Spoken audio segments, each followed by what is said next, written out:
Hello everyone. You may have noticed that this is not like a regular episode, nor has it even dropped on the same day as we usually like to drop our episodes.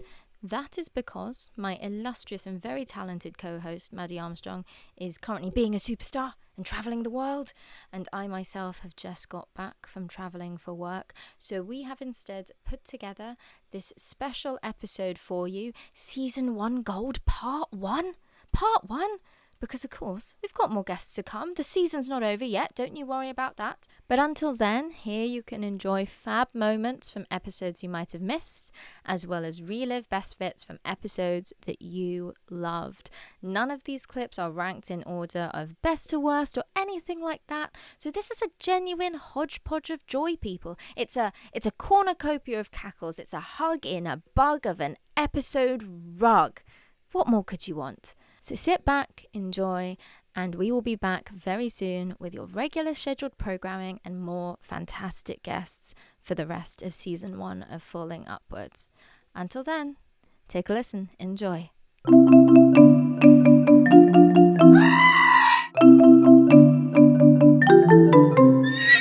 So I've given you an option, right? I can either nerd about stereograms today. Do you know what stereograms? Nope. Stereograms? Nope. No? Or I can tell, because we already talked about the story of Kermit the Frog, didn't we? Yes. I could retell the story of the time I shot the Fimbles in concert. I'm going to leave it to our guests to decide. Sonal, which bit would you like for Mad News this week? Can I be honest? As someone who dabbled in the Fimbles when they were younger, I'm very intrigued about the Fimbles thing. It's not actually the Fimbles, unfortunately. Well, I'm still going to go with it because you mentioned Fimbles, and now I've got the Fimbles theme tune in my head, so I'm going to stick with the. Have we all watched the Fimbles? I have no idea what you're both talking about. Have you not? No. I'm imagining like sewing thimbles just like wandering around, but I assume that's wrong. It's a kids' TV show. It was on CBBS. I know Pokemon. Okay, wait, what are the thimbles? What are the thimbles? Fimbles with a fur. The Fimbles? Oh my god, They're like stripy. They're really cute. I thought you meant thimbles, like sewing thimbles, and I thought you No, came up with the a show about Fimbles. sewing thimbles. Oh my god. No.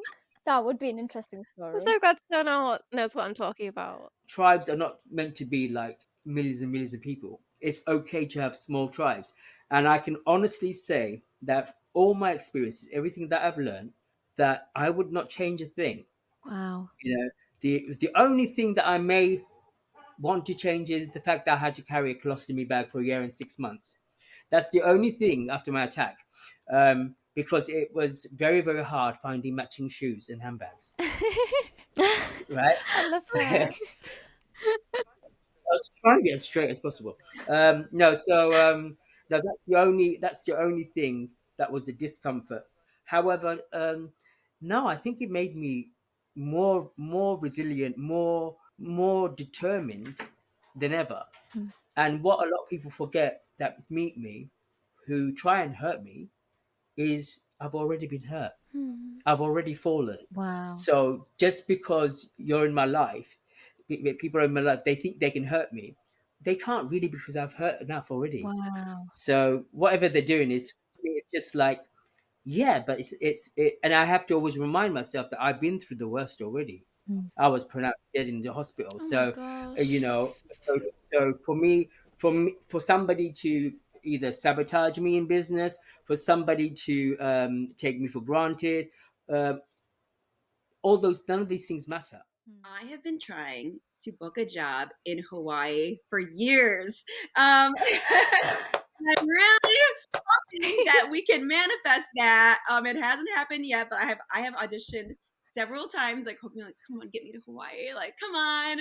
And my husband's never been to Hawaii, so we're either planning a trip, but I mean, ideally, I would love to book a job and just like be there on someone else's dime. So I'm really hoping that can happen. There are a lot of really cool shows, and they do film a lot of great movies in Hawaii. It just hasn't happened for me yet. But I think it will. I'm being positive about it. We'll manifest. Well, like everybody listening, if you're hearing this, like just have a moment before you go to bed, manifest it. Just think of it. We hope she gets a job in Hawaii. Thank you. So I started upcycling in the lockdown. Started making clothes out of. So how it started was there was this designer that I absolutely loved called Wesley Berryman, and he made an outfit for Bella Hadid, Okay. but it wasn't available anywhere. So I was like, I'm gonna see if I can make that myself. Nice. So I got a pair of old jeans and I basically made the entire outfit. Completely upcycled, and I really got into it from there. So actually quite a few things that are on my Instagram are things that I have made myself. Oh my god. Yeah. How long does it take you to like put an outfit together? What, just like an outfit I've made? Yeah, exactly. To be honest, quite a while, because I don't use a sewing machine. I do all hand sewing. Yeah. That's so impressive. Oh my gosh. Yeah. Wow. So it takes me quite a while. I'm pausing here just because Maddie's reaction to I do all hand sewing was my reaction at the time, which was That's like mad. there are no words because it's so impressive.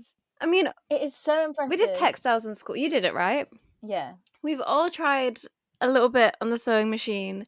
The sewing machine is hard enough, but by hand, Yeah. how do you make it like straight? You know, how do you make it all perfect? Highly recommend go check out AlienBlaze if you have not checked it out live ever before. I love a bit of passion and rage on stage. I genuinely think, and I mean, Maddie knows that I like to see the good in everything, even when all my friends will be like, "What is wrong with you?" But in this case, I genuinely think she is. There's just something about her, and I think she's a big star for the future. She's definitely one to watch. That's awesome. So we love those artists like that. So Also, can you imagine? I had this thought earlier when doing the fashion bit. Can you imagine she does her own merch, but she sews it? But I was saying, like, I know this would not work efficiency-wise, and also her hands would fall off probably. But if she did extremely limited, like, handmade merch, an expensive price would be very justified. But I was looking through her Instagram to like see it for myself, and I love her style. She really has got some good style. Nothing's impossible, because I think 2 years ago I was still in my room trying to make the song, you know, and looking like, okay, where can I go outside of Taiwan, you know? But I would have never imagined me here, you know, opening up for Stray Kids, and it's going to be more in the future. I got to be positive, you know, do the right thing. Yeah, it's going to be great. Do your parents ever get a chance to catch you perform? What do they think about it? So my family's kind of traditional, so they actually don't know what I'm doing. Okay. They'll be like, They just trust that you're doing whatever. yeah, I'll be like, where you going next? I'm going to England. Oh, okay, have fun. They have no idea that I'm performing in front of like tens of thousands of people. Wow. Yeah, it's crazy. And I'll be like, when are you coming back? Okay, I'll feed the cats. All right, great, thanks. Because I'm always like going around, but they never know what I'm doing. Okay. It's crazy, but it doesn't really matter for me. So do they check out your songs? Do they ever give you feedback? No, never. They never do. But we're just family, I guess. Because I've been in the States. I was studying abroad for a long time. Yeah. So our way of communication is not your typical family. Right. We just keep ourselves updated on what we're doing, and yeah, we never really say much. So yeah. That is just so like not your family not even really knowing what you're doing.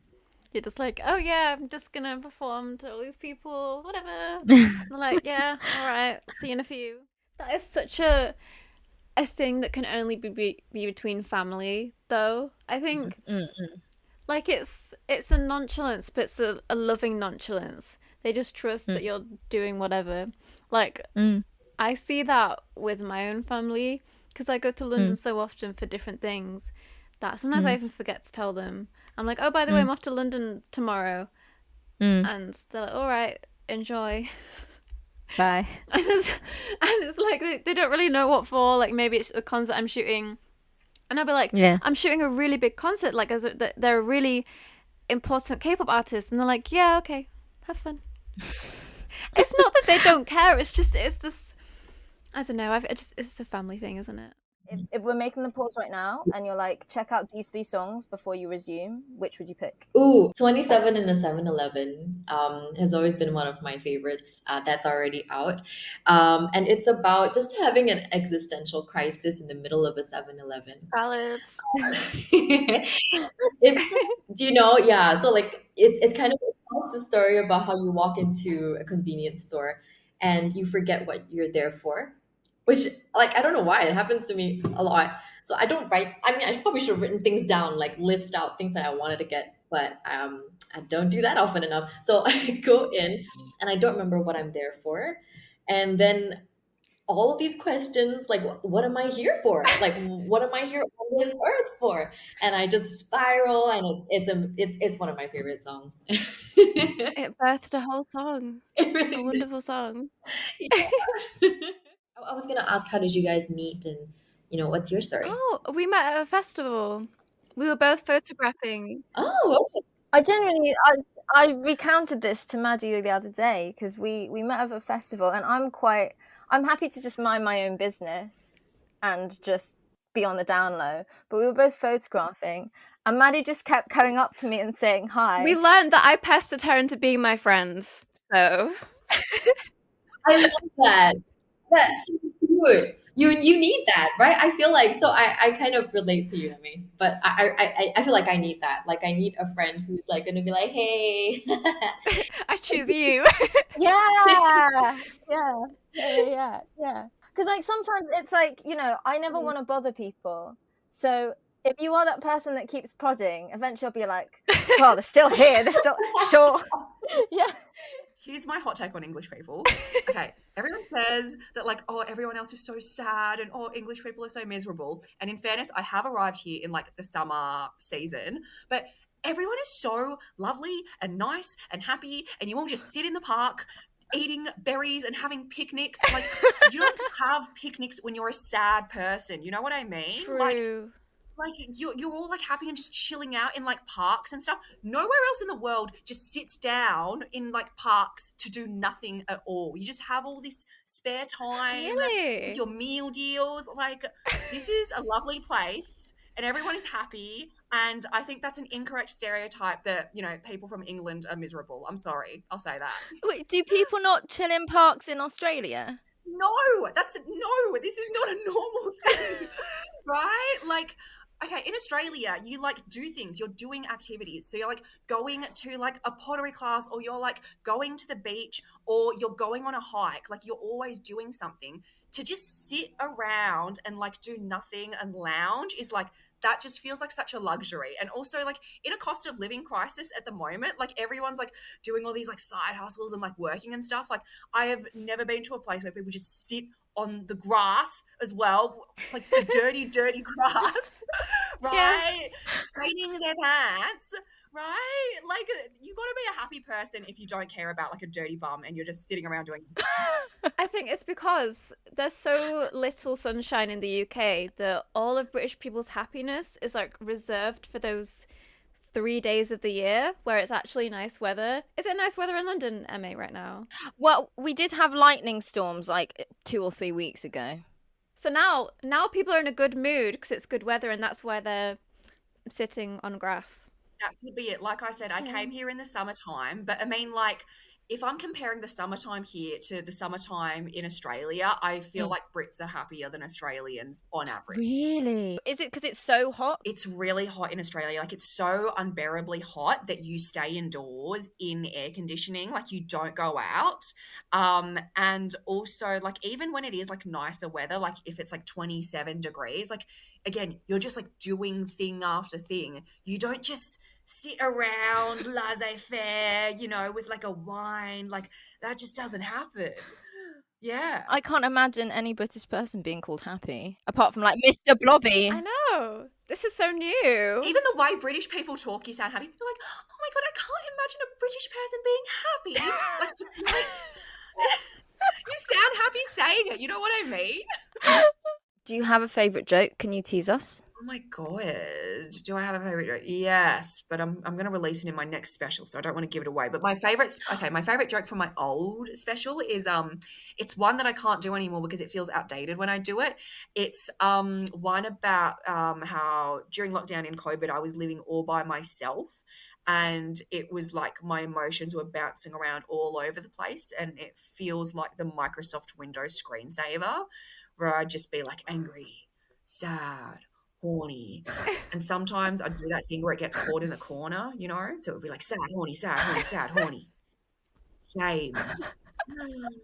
And then that's that. It's my favorite joke. I imagine that went down well with the crowd. Yeah, it's like, oh man, because I wrote it during COVID, so then when I did it after COVID, it felt so topical and fresh, and it was so fun to perform. I loved it. This is my second message. Wash your ass. Thank you. Get a job and have a shower.